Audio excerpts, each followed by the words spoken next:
در مورد موضوعی میخوایم صحبت بکنیم که قطعا دیدین برنامه رو. قراره که یک موضوع کلی باشه اصلا در مورد فونت‌های فارسی یا فونت‌های ایرانی، اتفاقاتی که تو این چند سال افتاده تو این حوزه و قراره که آقای ابراهیمی تجربه‌ای که این سالها داشتن، چه به عنوان طراح چه به عنوان کسی که مدیریت یک فروشگاه رو داشته، در مورد این موضوع صحبت کنم. به همین خاطر ازشون دعوت میکنم، از آقای مسلم ابراهیمی تشریف بیارن روی سن و ممنون میشم که همراهیشون کنم.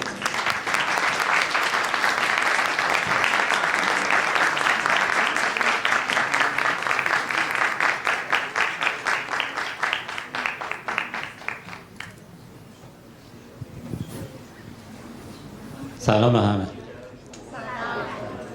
خب من مسلم ابراهیمی هستم، طراح تایپ و بنیانگذار فونت ایران. کسی از فونت های ایرانی خبر نداره. این اسمو با الهام از یه فیلم انتخاب کردم به اسم کسی از گربه های ایرانی خبر نداره. این فیلمو بهمن قبادی ساخته در رابطه با موج نو موسیقی زیرزمینی ایران در دهه 80. تو دهه 80 خیلی گروه‌های راک و متال و جاز و رپ تو ایران زیاد شده بودن و خب دیدیم بعد چند سال خیلی از این گروه‌ها افراد به شهرت رسیدن و اصلا تونستن فرهنگ شنیداری معاصر فارسی رو اصلا متحول کنن. ولی امروز می‌خوایم راجع به موج نو طراحی تایپ در ایران صحبت کنیم و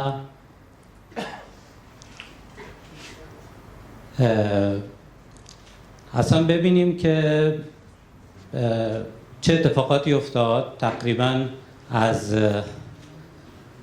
10 سال قبل یه حرکت‌های اتفاق افتاد که این جنبش شروع شد و به مرور اونقدر پیشرفت کرد که ما امروز به وضوح داریم نشانه هاشو میبینیم و الان میخوام راجع به این صحبت کنم، راجع به این نشانه ها رو اصلا دونه دونه مرور کنیم و اینکه ببینیم چطوری این موج نو طراحی تایپ میتونه احتمالاً خط فارسی رو متحول کنه و بعدش هم خب بگیم مثلا چه کاری میتونیم بکنیم توی این شرایطی که الان هستیم.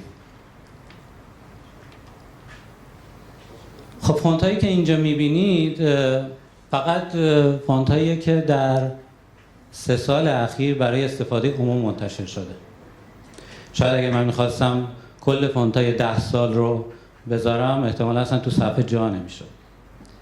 ما در دوره های گذشته در دهه 70-80 مثلا هر 10 سال تقریبا شاید 10 تا فونت برای استفاده عموم داشتیم که قابل استفاده بود تو کارهای مختلف. یعنی شاید به طور متوسط سالی یه فونت این شکلی، ولی الان با 70 تا فونت توی 3 سال یعنی ما حداقل هر ماه 2 تا فونت جدید داریم و جالب اینه که از بین این فونت ها حداقل 20 تاش انقدر پر استفاده شدن که شما در جاهای مختلف دیدینشون.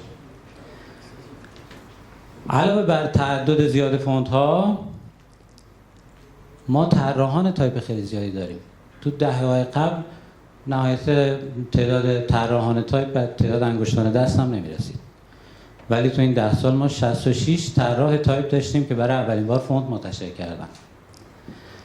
و این نشونه دیگه هم هست که تعداد زیاد فونت ها حاصل پرکاری افراد خاص نیست، حاصل سلیقه‌های مختلف با لحن‌های مختلف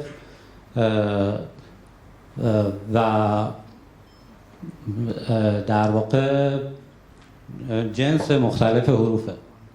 حالا این طراحان خیلی هاشون به جز فونت‌های عمومی فونت‌های اختصاصی هم طراحی میکنن که خب ما در 10 سال اخیر 40 تا بیشتر از 40 تا فونت اختصاصی برای شرکت‌ها و برندهای مختلف داشتیم که خود این باز در برابر فونت‌های اختصاصی که توی دهه 70 و 80 داشتیم خیلی تعدادش زیاده و روز به روز هم داره بیشتر میشه، چون شرکت‌ها با همدیگه رقابت دارن و احساس میکنن که اگر فونتشون اختصاصی باشه در واقع میتونن موفق باشن و بهتر رقابت کنن.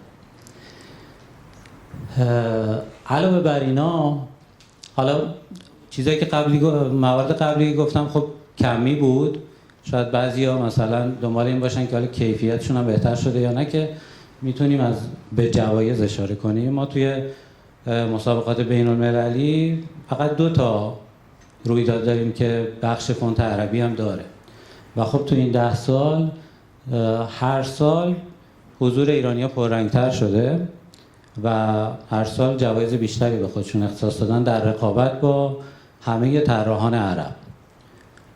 از بین این تعداد جوایزی که تو این 10 سال من مثلا اینجا کنار هم گذاشتم، نصفش مربوط 2 سال اخیره.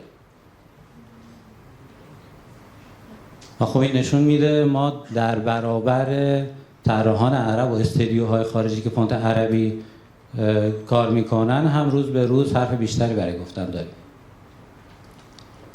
باز یکی دیگه از نشونه ها تحصیل و کار در خارجه. خب طراحان ایرانی با رزومه های خوبی که دارن راحت پذیرش میگیرن از دانشگاه خارجی و حتی استخدام میشن در استدیوهای تخصصی تایپ و اونجا کار میکنن. آموزش تا قبل از این ما اگر این نفر میخواست طراحی تایپ یاد بگیره اصلا دوره خاصی نبود، یا کلاسای مثلا دانشگاه بودن فقط، یا ورکشاپ‌های کوتاه مدت. ولی در سالهای اخیر انقدر زیاد شده که اصلا هنرجوها حق انتخاب دارن. از بین این 12 تا تبلیغ 7 تاش مربوط به امساله، یعنی امسال 7 تا دوره طراحی تایپ برگزار شده که خب این دوره ها باز دوباره خروجی دارن و طراحان تایپ جدید با فونت های جدید خواهند آمد. یکی دیگه از نشونه ها محافل و رویدادهای تخصصیه. وقتی که خب تعداد افراد یه جامعه کم باشه یه جوری با هم دیگه مرتبطن، تعداد که زیاد بشه اینا نیاز به یه انجمن، یه تشکل دارن و این کم کم شکل میگیره که خب یکیش همین هفته تایپ تهرانه که ما رو گرد هم آورده و هفته تایپ تبریز هم اوایل امسال برگزار شد. دوره همی همدست رو داریم که توی شهرهای مختلف ایران ورکشاپ برگزار میکنه. دوره همی سرکش رو داریم در شیراز و کلاس های آقای خانجانزاده است که یه مقداری فراتر از یک کلاس آموزشی و من میدونم که کسایی که اونجا شرکت میکنن با همدیگه مثلا کار پژوهشی دارن و با همدیگه در ارتباطن.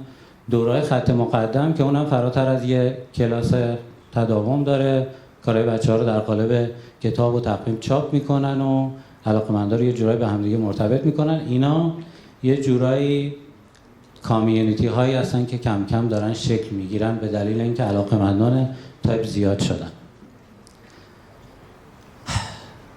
خب حالا با توجه به اینکه انقدر رشد داشتیم و تایپ فارسی پیشرفت کرده، شاید بگید که خب حالا چه کار کنم؟ جواب من اینه که شاید این یه فرصت باشه برای تویی که طراحی تایپ بلدی، داری یاد میگیری یا مثلا میتونی کار پژوهشی انجام بدی راجع به تایپ، تولید محتوا کنی در رابطه با تایپ.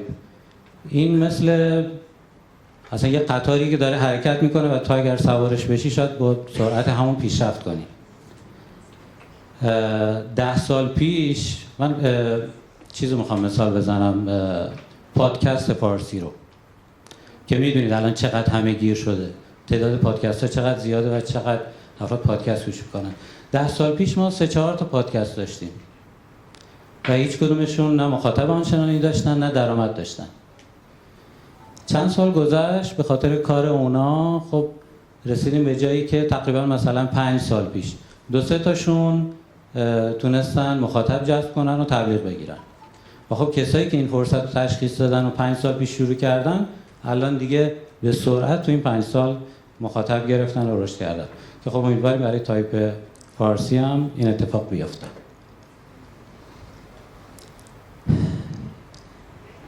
بعضیا میگن که نگرانن از این که خب حالا الان شلوغ شده، تعداد طراحا زیاد شدن، فونت‌ها زیاد شدن. من اگر که مثلا حالا مخصوصا دانشجو، من حالا تازه میخوام شروع کنم، مثلا دیر نمیشه، یا من میتونم مثلا فونتامو منتشر کنم، یا میگن مثلا من فونتامو منتشر کردم یه وقت پخش نشه غیر قانونی، میتونم درآمد کسب کنم، این همه زحمت بکشم یاد بگیرم. که خب جواب من اینه که 10 سال پیش که ما شروع کردیم مشکل خیلی خیلی بیشتر بود. اصلا 10 سال پیش نه رویدادی بود راجع به تایپ، نه وبسایتی برای فروش بود، نه کسی میدونست لایسنس فونت چیه. ولی خب چون دوست داشتیم و این علاقمون بود، قدم به قدم رفتیم و اصلا فکرش نمی‌کردیم به اینجا برسه.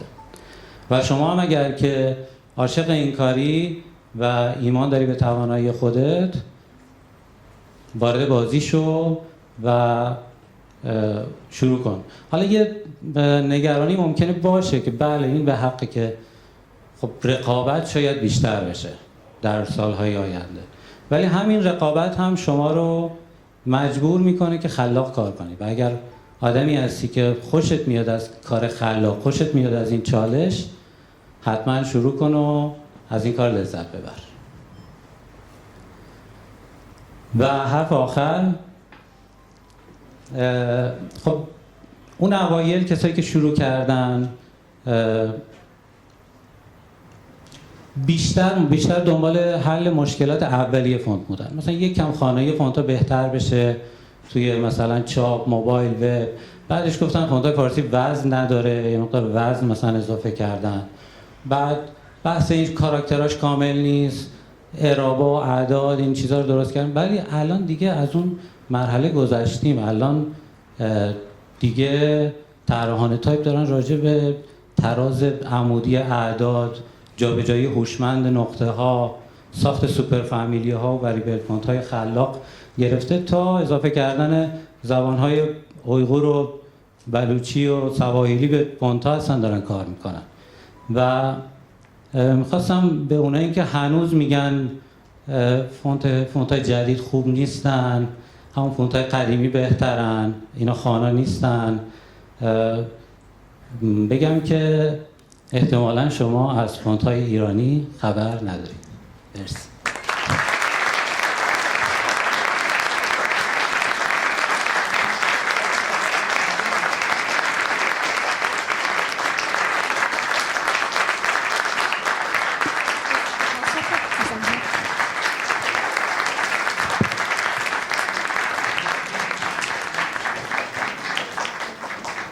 خب من خیلی سخنرانیم کوتاه بود، گفتن که بعدش میتونی اگر که سوالی داشتن جواب بدیم. از وقتمون اینجوری استفاده کنیم.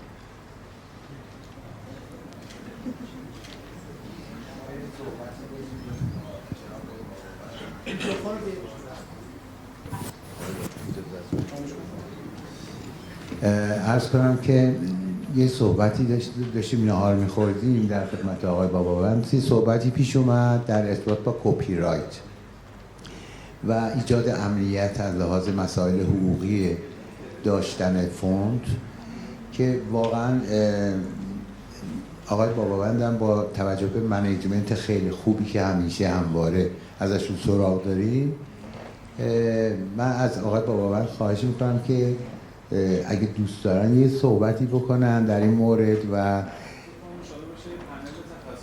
نه حالا مختصرم شد، خود آقای ابراهیمی هم ممکنه نظری داشته باشن، اصلا همطور همکاران دیگر. چقدر خوبه که یه صحبتی پیش بیاد، این واقعا جاش خالیه، ما داشتن کپی رایت خالیه و بعضیا واقعا صدمه دیدن از این بابت و اطمینان خاطر ندارن.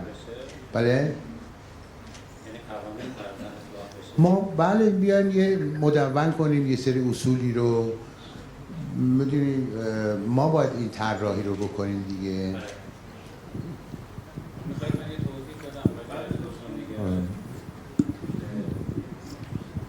مرسی. اول راجع به اگر که بحث اینه که یه چیزی مثلا عموم میگن کپی رایت نداریم، نمیدونم زیاد شنیدین آره، تو ایران کپی رایت نداریم، در حالی که اینطوری نیست.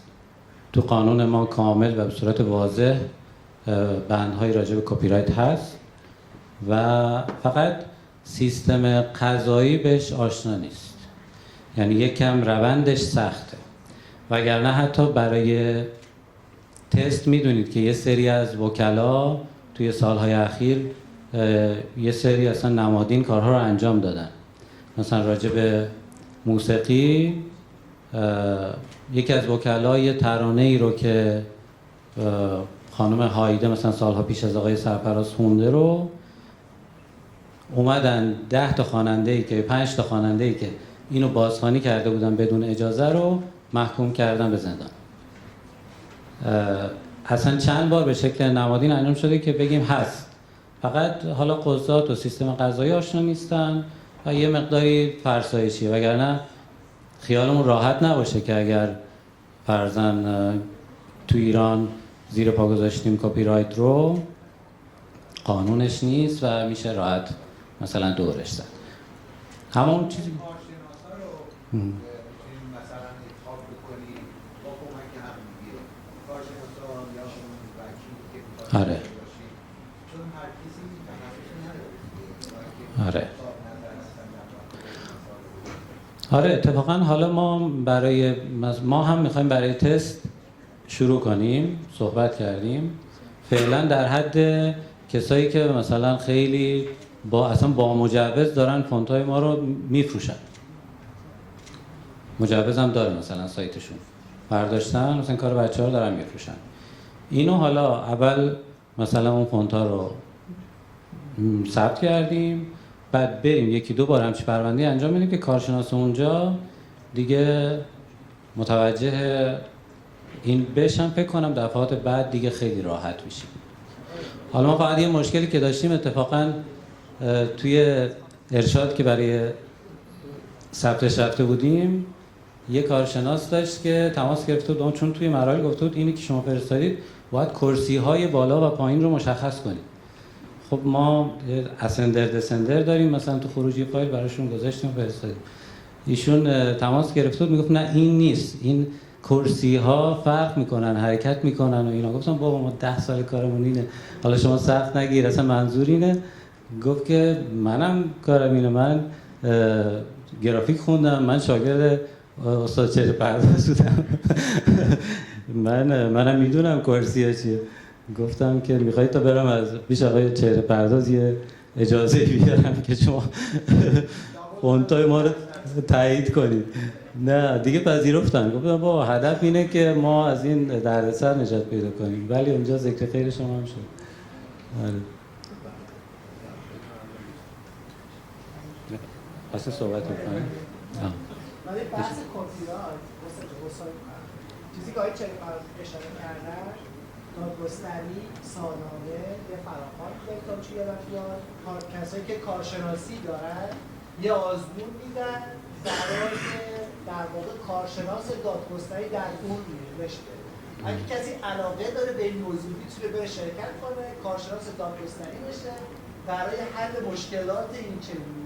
و دادگاه فرهنگ رسانه که در کل ایران فقط در تهران شعبه داره، راجع به موضوعات فرهنگی هنری قاضی مخصوص خودش رو گذاشته و طرح شکایت هم وقتی انجام شه کارشناس برای این موضوع هست. من الان خودم درگیر یه موضوع شکایت هستم، همین سه شنبه دارم میدم که توضیحات و مستندات هم بدم. هفته پیش هم شکایت هم ثبت کردم. توی یک هفته بلافاصله از شما مستندات میخواد که کار ورودیش توی بار بیفته. این توضیح کامل است. خیلی عالی. آره. کارشناس در مورد فونت هم داریم. کارشناسی که رشته گرافیک خونده، رابطه امتحان داده، بعد اگر مشکلی پیش آمد نهایتاً از انجمن سلفی طراحان گرافیک ایران برای مشورت درخواست یک کارشناس میکنن. اونجا انجمن میتونه یک کارشناس معرفی کنه. بسیار عالی. توضیحش هم اینه که کارشناس اول که شما این کارشناس رسمی، کارشناس دوم کارشناس خبره است. کارشناس خبره را از صنف میگیرن، کارشناس رسمی امتحان داده است. از چیزی که استاد چهره پرداز گفتم و مسلم عزیز اشاره کرد اینه که وقتی چند تا پرونده طرح بشه، نتیجه گرفته بشه، احکام صادر میشه، احکام وحدت رأیه. خیلی خوب اشاره کردن. ما اولین قانون کپی رایت در ایران 1348 مصوب شده، 2 تا اصلاحیه خورده. قوانینمون خوبه، بد نیست، یعنی مثلا قانون کامل نسبتاً. آقا من نمیخواستم حرف بزنم، ببخشید. سلام به همه. ببخشید من دارم حرفای اضافه میزنم. بچه بیرونم بشم. ببینید ما اولین قانونی که در ایران در زمینه حقوق مؤلفان و مصنفان تصویب شده مصوبه 1348 است. مجلس شورای ملی به ریاست تقی‌زاده. بعد دوباره این قانون اصلاحیه خورده و تکمیل شده. البته که اهل حقوق میگن ابهاماتی درش هست، اما در حال حاضر همینطور که امیر عزیز هم اشاره کرد، قضاتی هستن دارن روی زمین کار میکنن، وکلایی هستن دارن کار میکنن و این قانون هی داره با وحدت رویه ها بهتر میشه. وحدت رویه یعنی این که قانون نیاز به تفسیر داره. وقتی یک قاضی اینو تفسیر میکنه، مثلا حکم میده که این از این فرض کن کپی شده است یا کپی نشده است، به این دلایل با این خوانش از این بند، اینو میگن حکم وحدت رویه. دیگه بعد از اون طبق اون عمل میشه. الان کاری که شما دارید میکنه خیلی کار ارزشمندیه و نیاز داره که جامعه طراحان تای و جامعه طراحی گرافیک هم حمایت کنه. این وحدت رویه ها به صورت علمی و در واقع اون چیزی که با منطق جهانی هم میخونه درست بشه و بعد از این کار همه ما رو حتما راحت تر کرد. این فقط بحث این نیست که این نفر داره از کسی دیگه کپی میکنه. چون ما همیشه وقتی بحث کپی رایت پیش میاد تصور میکنیم که یعنی این نفر من یه تایپ درست کردم که دیگه برایش نقطه‌اش جابجا کرد اینو به اسم خودش داده. این یه بخش داستانه. یه بخش همون که چیزی که شما گفتید فروش غیر قانونی، یه بخش استفاده غیر قانونی، یعنی کسی فونت رو غیر قانونی دانلود میکنه و استفاده میکنه. این هم استفاده غیر قانونیه و اگر درباره تمام اینها پرونده‌هایی تشکیل بشه کم کم ما میتونیم به وحدت رویه‌هایی برسیم که کار طراحان رو ساده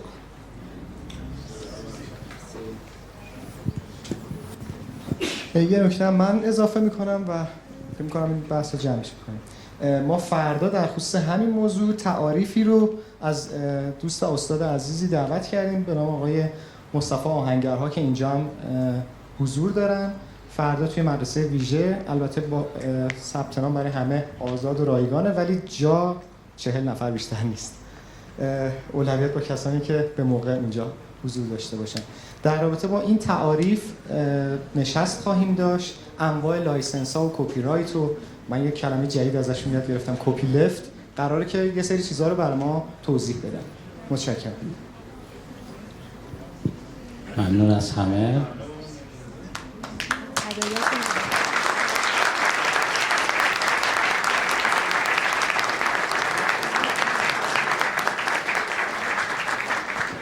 ممنونیم از آقای ابراهیمی.